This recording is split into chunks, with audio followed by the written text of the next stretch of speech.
Maka malaikat maut turun ke sini.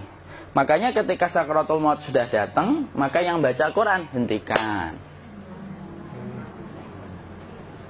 Kenapa? Oh, memang gitu ya.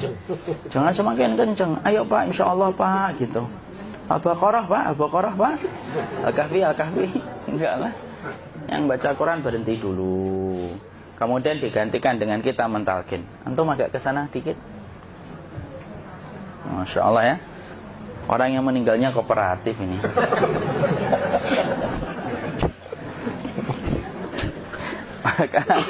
maka agak ke sini ya. Maka disunahkan kita untuk mentalkinnya. Nanti ketika mentalkin jangan terlalu sering, jangan terlalu membebani. Jangan terlalu sering itu la ilaha illallah, la ilaha illallah. Tidak gitulah. Berat nanti dia ngerasakan. Di situ Imam Qurtubi juga menyampaikan, jangan terlalu sering karena itu memberatkan dadanya. Jadi ketika mentalkin, saya sampaikan, boleh diganti atau enggak Ustadz? Enggaklah, talkin itu ibadah. Ibadah itu tauqifiyah. Tauqifiyah itu enggak usah diganti. Karena Rasulullah mengatakan, lakinu ala mautakum la ilaha illallah. Talkin orang yang meninggal di antara kalian dengan la ilaha illallah. Enggak usah diganti Allah Ustadz yang lebih singkat, lebih pendek. Enggak usah. Subhanallah Ustadz, enggak usah. Kenapa? Karena talqin sudah ditetapkan ucapannya oleh Nabi, begitulah kita mencontohnya. Jadi tidak usah diganti. Cara mentalqin, jadi kalau keadaan sudah tenang, tolong kalau sudah sakaratul maut jangan ditinggalkan. Karena sesungguhnya pertempuran setan itu pada detik-detik kematian semacam ini. Dan betul-betul berusaha untuk menjadikan dia murtad. Nanti makanya di situ di buku nanti dibahas kan, pertempuran setan itu sampai detik-detik orang mau mati itu sudah ayo kufur, murtad aja tuh, kamu sakit kan? Nah, itu kayak gitu. Makanya jangan ditinggal. Capek gitu kok nggak meninggal gitu ya. Udah gantian mas. Dan jangan kemudian meninggalkannya. Mangkat dulu gitu. Tidaklah, janganlah. Terus ditampingi terus. Kalau bisa ya sudahlah, berikan waktunya kita untuk sementara waktu itu betul-betul berkhidmah kepada orang yang kita cintai terakhir kalinya. Cara kita kemudian mentalkin adalah, yaitu adalah di sebelah kanannya la ilaha illallah. Biarkan dia mencerna dulu, tidak usah buru-buru kemudian kita langsung nimpali lagi. Dia mencerna dulu sembari kita doakan, peluk, ya Allah dimudahkan gitu. Kalau ada orang yang bisa ngucapin la ilaha illallah itu siapa yang memberikan itu Ustaz? Yang memberikan kekuatan Allah Pak. Karena ngomong aduh aja sudah tidak mampu. Makanya Allah berfirman dalam surat Ibrahim, yusabbitullahu alladhina amanu bil qawli tsabit fil hayatid dunya wa fil akhirah. Allah teguhkan perkataan orang yang beriman dalam kehidupan dunia dan akhirat. Dunia itu ya ketika menjelang kematiannya. Makanya dia bisa ngomong la ilaha illallah. Sebenarnya ngomong aduh aja udah gak mampu. Kalau bisa ngomong, dia mesti ngomong aduhnya dulu. Tapi Allah yang menggerakkan. Ngomong la ilaha illallah. Makanya mangkana akhiru kalamihi la ilaha illallah dakhalal jannah. Barang siapa akhir kalamnya itu adalah la ilaha illallah, pasti masuk surga. Makanya kita lagi la ilaha illallah. Dah. Cara dulu. Enggak usah minta diburu-buru ya. Enggak usah gini. Ayo la ilaha illallah. Ayo.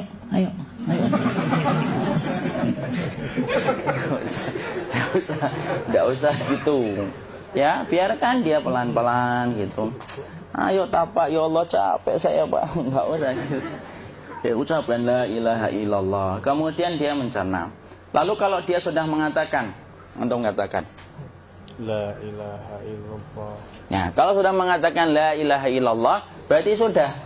Tidak usah ditalkin lagi, tidak usah. Belum meninggal juga Ustaz? Tidak apa-apa, biarin aja. Dia di situ aja. Kecuali dia ngomong lagi dan gak usah diajak ngomong alhamdulillah ya Pak, ya Allah gitu.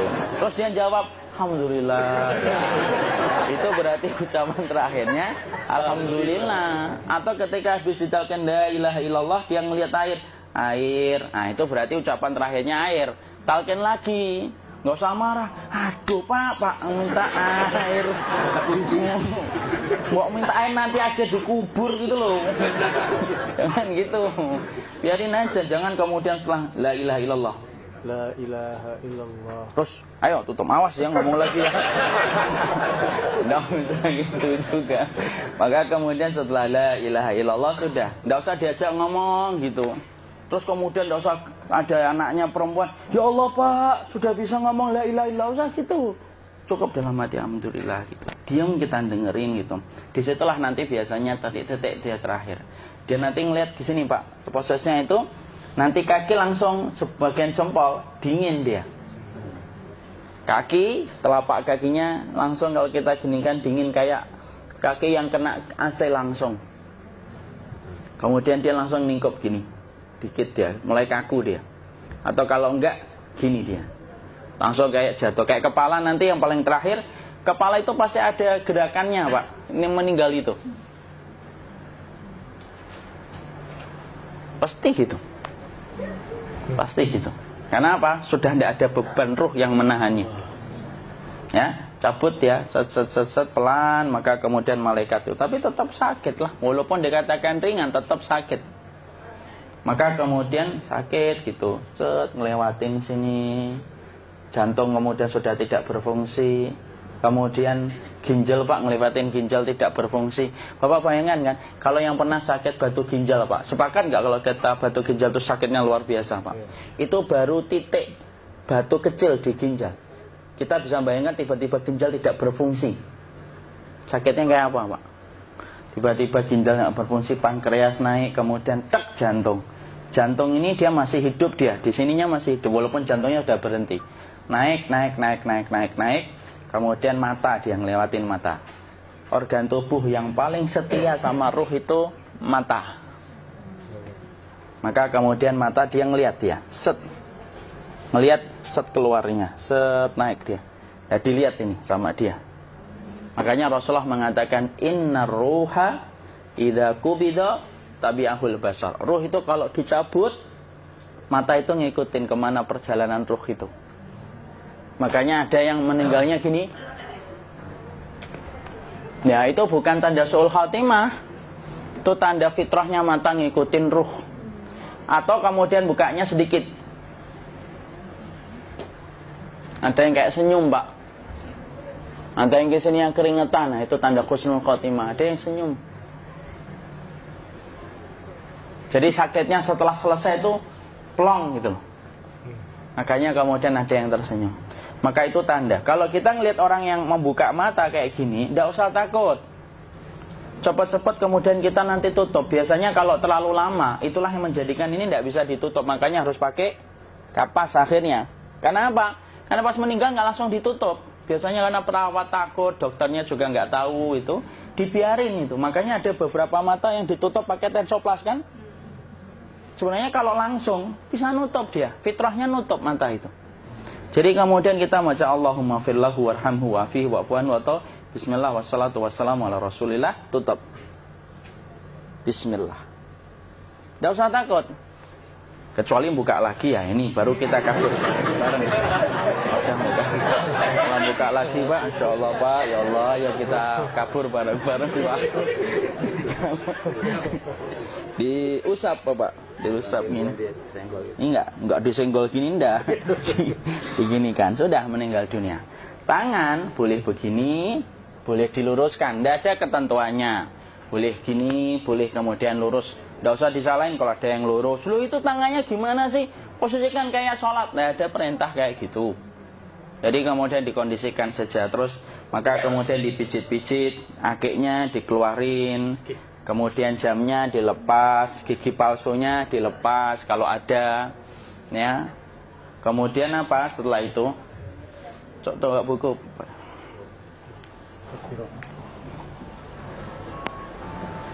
Kemudian kalau bisa awal-awal, kemudian taruh buku atau sesuatu yang agak berat di perutnya ketika baru meninggal dunia. Kenapa kemudian ditaruh kayak gini?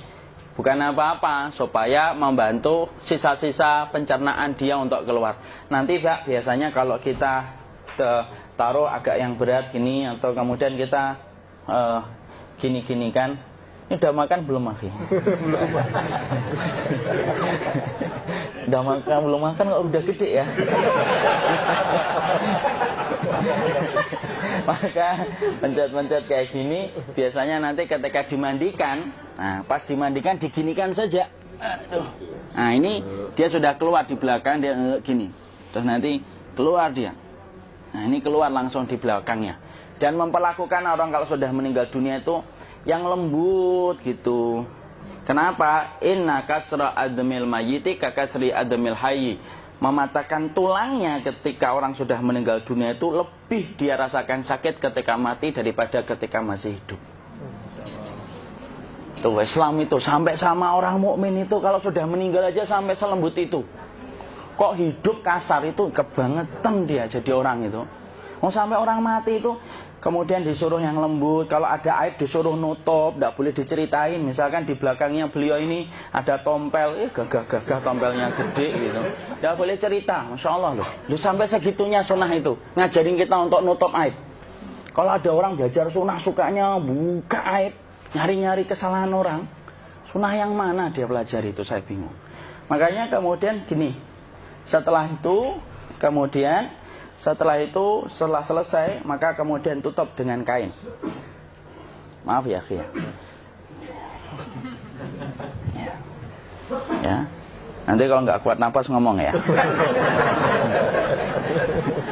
Maka ditutup kayak gini, ditempatkan kemudian jangan di tanah tapi di atas dipan. Karena apa? Syekh Abu Malik Kamal Said Salim dalam Sahih Fikih Sunnah menyampaikan supaya tidak cepat busuk. Dia taruh di atas. Kemudian ditutup pakai kain apa saja.